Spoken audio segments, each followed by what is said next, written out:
We bring in Carson Palmer, former NFL quarterback, Heisman Trophy winner at USC. Where do you want to start? What's the headline here for you today? I get to pick the topic Yeah. we get to talk about? Yes. Let's talk about that shirt you got on. What year did you purchase that shirt? It's actually one of those new shirts that look old. I like it. Yeah. I like it. Yeah. Do you have a stylist? No, just me. Au natural. Yeah. Okay. But- That's all I wanted to talk about. I don't really have much else. All right. Nice to talk to you again, Carson. We appreciate you joining us here. Did you ever have anything like Russell Wilson had? An injury like that? I did. My second to last year playing, we were in Philadelphia. We had the number 2 seed pretty much wrapped up in the NFC, and we were up on Philly late in the game, and I went to throw a ball, and it was a Sunday night football game, and this finger went up and backwards and was stacked. This portion of my finger was stacked back here. I dislocated ligaments, or dislocated the knuckle and the joint and tore ligaments. Did not require surgery. We were about to start the playoffs the next week, so we just taped it up and went from there. But it's hard to throw when your fingers don't work. And watching Russell throw the other day, he didn't have velocity. He didn't have the same whip on the ball he normally has. He doesn't have the strength in his hands back. That'll come. That's not something that he's lost forever. That'll come back. But it was hard to watch him play. When you don't have the full use of your throwing hand and your throwing fingers, it just makes for a long day like it was yesterday in Green Bay for Russ. If they don't make the playoffs, Carson, if you're Russ, what do you want? And if you're Pete Carroll and the Seahawks, what do you want to do? Well, if you're Pete, you want another shot, and you want to keep trying and keep going with Russ.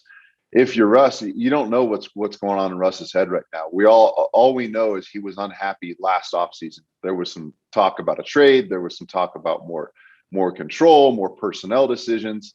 So we don't know what is going to transpire this offseason. But obviously, if you're Pete, you want to continue to coach. I mean, he don't want to go and start over and start his program somewhere else with a new team and have to, start from scratch again. He wants to keep going.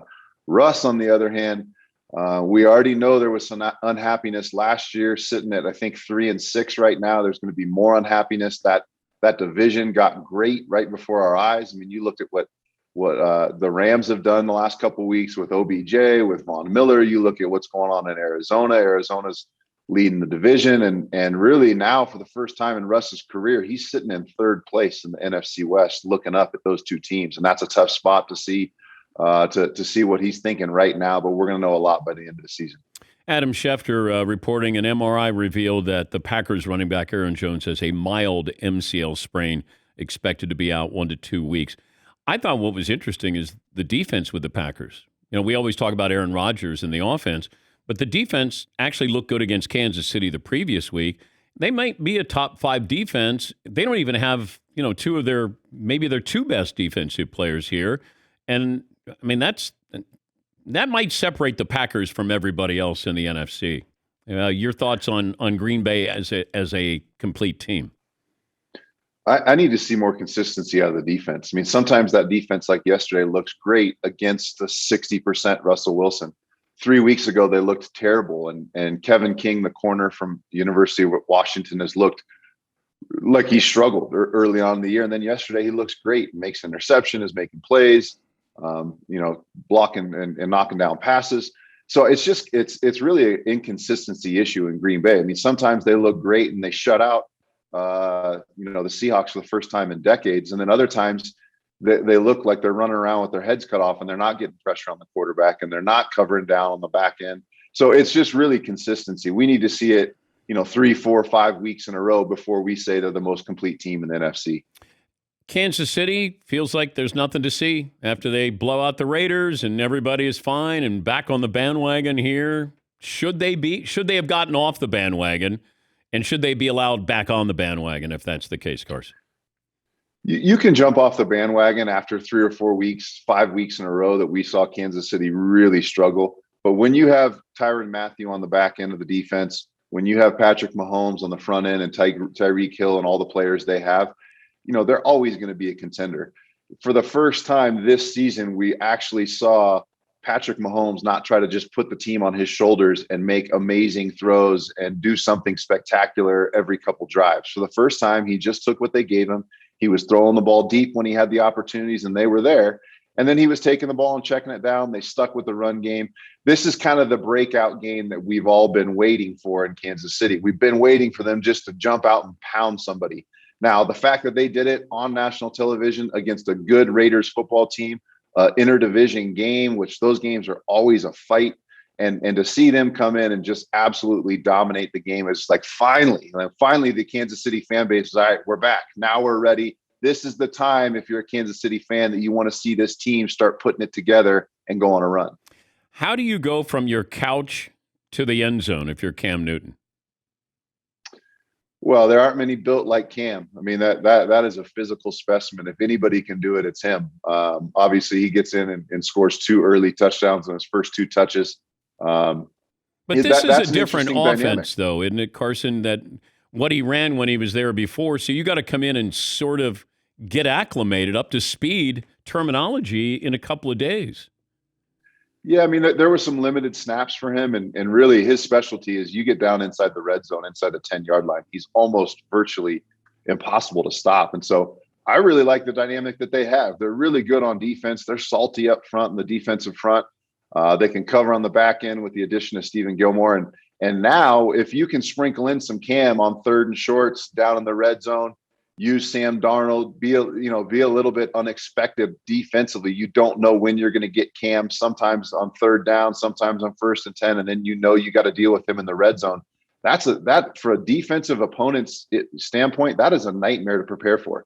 That is a ton of time on task, sitting in meetings. That is a ton of practice on the field, the speed auction, all the different things you can do with Cam in the backfield. I really like the dynamic. I like to see how this is going to work over the end of the season. And I wonder, could he get to a total of rushing touchdowns that would put him sort of on the periphery of a Hall of Famer?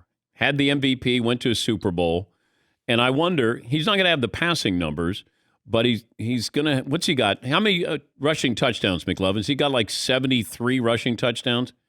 Paulie? 71 career rushing touchdowns. All right. Could he get to, let's say he gets to 85 or 90 rushing touchdowns? Barry Sanders had 99. Now, I know he had a lot of yards, but I just wonder, could Cam be a Hall of Famer when it's all done?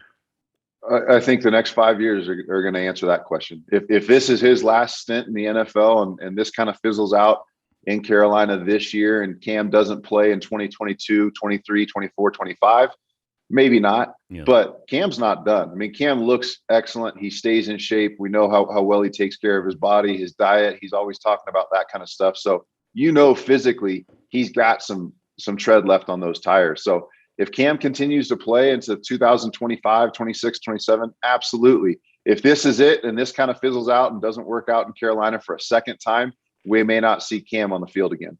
Carson Palmer, former NFL quarterback, Heisman Trophy winner at USC. Ever had one of those moments that Teddy Bridgewater had yesterday on the interception where he made a business decision to not make a tackle?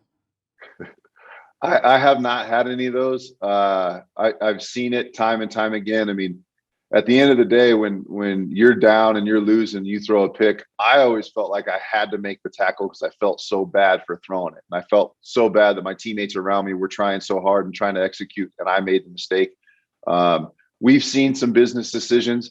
Now that there's 17 games, Teddy's, they've been struggling. They've been losing some games over the last month and a half. So I can understand the business decision, but you just don't want that caught on film because the eye in the sky never lies. And the eye in the sky always catches business decisions. And unfortunately, that one got caught on film. Okay, what's that going to be like when they go through film session today? Yeah, I mean, that's one of those ones where, as you're sitting in the front row. All quarterbacks typically sit in the front row of the meeting, and you just kind of slowly start dipping as coach hits play, and you kind of don't want to everybody be looking at you, but and you're in the auditorium, coaches in front of you, all your teammates, you can just feel those eyeballs just closing in on you as that's going on. You played in a tied game, right, in Arizona? I did. Yeah. What's that feeling like?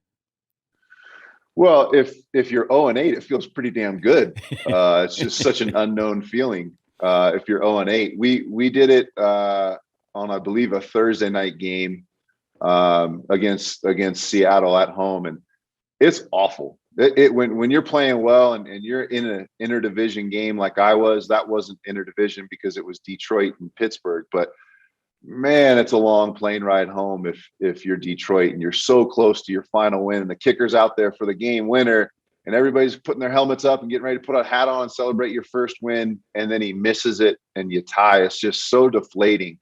But the flip side is at least you didn't lose, and they were 0-8. Now they're 0-8-1. Yeah. So that's better than 0-9. We talked about Cam getting incorporated into the offense on short notice. How do the Rams, Matthew Stafford, bring OBJ in, and how much do you expose him to with tonight's game?